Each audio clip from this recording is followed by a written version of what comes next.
আমের এই টক মিষ্টি চাটনিটা গরুর মাংস, মুরগির মাংস, আলু ভর্তা এমনকি যে কোনো রুটির সাথে তরকারির সাথে মিক্সড করে খেতে এত টেস্টি, এত যদি খাবারের টেস্ট নাও হয় তাহলে এই চাটনিটা মিক্সড করে খাইলে মনে হবে যেন অনেক টেস্ট। খারাপ খাবারটাকে অনেক মজাদার করে ফেলবে এই চাটনিটা। তো চলেন আজকে এই চাটনিটা তৈরি করব।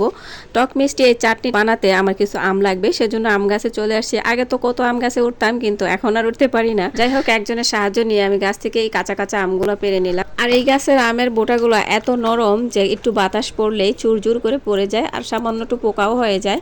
আর এই কাঁচা আমের সিজন থাকতে থাকতে অবশ্যই এই চাটনিটা বানিয়ে রাখতে পারেন। কুরবানি ঈদ আসতেছে যেহেতু, আর গরুর মাংস দিয়ে এই চাটনিটা খেতে এত মজা, এত মজা, না খেলে বুঝতে পারবেন না। সেজন্য অবশ্যই এই চাটনিটা বানিয়ে রাখেন, অবশ্যই কুরবানি ঈদে ট্রাই করবেন। আর এটা চাটনিটা কিন্তু নর্মাল ফ্রিজে রেখে সারা বছর খাওয়া যাবে। আর তেমন কোনো আহামরি উপকরণও লাগবে না, শুধু আম আর কয়েকটা মশলা আর কিছু নিয়মকানুন করেই আচারটা তৈরি করলে কিন্তু একদম হয়ে গেল। খুবই সহজ। আমি কিন্তু আমগুলো একটু ঝুরি ঝুরি করে নিয়েছি। এখন চিনি লবণ দিয়ে একটু মেখে রাখলেই হয়ে যেত। আমি কিন্তু সাথে সাথে কড়াইতে দিয়ে দিচ্ছি। এটা কড়াইতে না দিয়ে একটু চিনি লবণ দিয়ে মেখে রেখে দিবেন, তাহলে সুন্দর একটু পানি উঠবে, সেই পানিতেই কিন্তু রান্নাটা সুন্দর হবে। চিনি দেওয়ার পরে সাধারণ লবণ আর বিট লবণ দিয়ে আমি ওই যে ওরকম করে রান্না করে রেখে দিলাম এক সাইডে। এখন পাঁচফোড়নটা বেজে গুঁড়া করে নিয়েছি।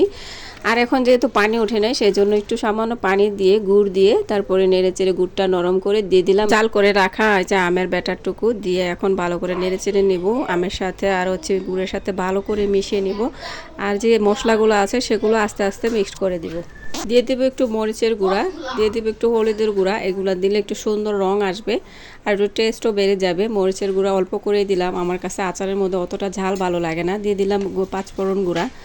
আচারটার মধ্যে বেশি জাল দিলে ঝালটা বেশি লেগে যায়, তখন মুখটা চলে যায়, ভালো লাগে না খেতে। তারপরে এখানে আধ ভাঙ্গা মরিচের গুঁড়োও দিয়ে দিলাম। আর মরিচটা আপনার ইচ্ছে মতন আপনি দিতে পারেন, কারণ যেহেতু আপনি তৈরি করতেছেন টক ঝাল মিষ্টিটা আপনি বাড়িয়ে কমিয়ে নিতে পারেন। এরপর নেড়েচেড়ে কিন্তু আমার আচারটা একদম রেডি হয়ে গেছে। আর দেখেন কি পরিমাণভাবে নামিয়েছি, আর এটা রোদ্রে দেওয়ার কোনো ঝামেলা নেই। এখন এটা একটা এয়ারটাইট বক্সে করে রেখে নর্মাল ফ্রিজে রেখে দিতে পারেন, সারা বছর ভালো থাকবে। সামান্য একটু সিরকাও দিতে পারেন, এতে করে আরেকটু ভালো হবে, কোনো রকম ব্যাকটেরিয়া আক্রমণ করবে না আর এমনিও কিছু হবে না। দেখেন এটা কিনা চাটনি আর ওটা হচ্ছে আমার বানানো চাটনি। আর কিনা চাটনিটার কি পরিমাণ দেখেন, এটার দাম কিন্তু 15 টাকা। আর 1 চামচ বা 2 চামচ পরিমাণ হয়েছে এখানে। 2 চামচ ভালো করে হয়ও নাই, মনে হচ্ছে কাগজের ভিতরে কিছু নাই, কিন্তু দেখেন আমি কয়েকটা আম দিয়ে কতটুকু চাটনি বানিয়েছি। আর এই চাটনি দিয়ে কত কিছু খাওয়া যাবে। আর এই দেখেন চাটনির মধ্যে আর এই চাটনির মধ্যে কিন্তু কোনো তফাৎ নেই।